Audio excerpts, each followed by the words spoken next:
Antonio Caprarica, perché affascinano le storie della corona?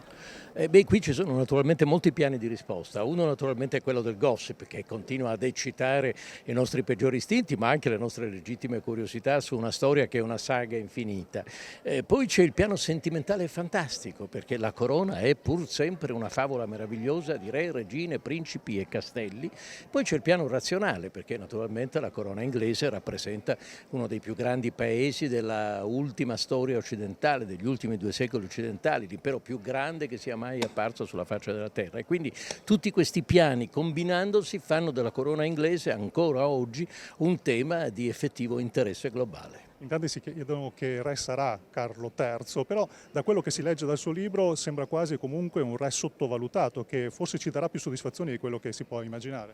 Io penso che effettivamente già gli inglesi abbiano capito che Re Carlo è meglio del Principe Carlo. Il Principe Carlo, come sappiamo, è stata una personalità molto discussa e discutibile per tanti aspetti, molti riguardanti, soprattutto la maggior parte riguardanti la sua vita privata, il suo travagliato e anche tragico matrimonio e divorzio, diciamo, mentre ha delle qualità che spesso sono state criticate proprio perché dalla corona inglese ci si aspetta il silenzio e la estraneità alla politica, ma Carlo ha delle idee chiare, precise, che riguardano il futuro del suo paese, e lui ha sempre detto: beh, se volevate che non mi impicciassi bastava che non mi mandaste a scuola, ma siccome è un uomo colto e istruito si occupa di ciò che è attorno a lui.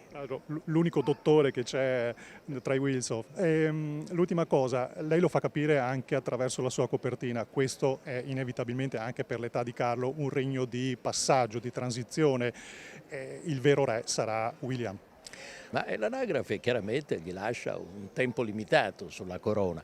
Ciò non toglie che, come spesso succede per i papi di passaggio, per i papi di transizione, possa lasciare la sua impronta. Questa impronta sarà il primo sforzo di modernizzazione, di aggiornamento e aggiustamento della corona inglese al XXI secolo. È un re fino in fondo da questo punto di vista, già l'ha dimostrato nella cerimonia dell'incoronazione, però è chiaro che il volto nuovo, il volto contemporaneo della casa reale inglese ovviamente sarà William e Catherine e i loro 3 magnifici bambini. L'unica cosa è che sono tanto carini, sono tanto belli, sono tanto affascinanti, speriamo che non ci facciano morire di noia.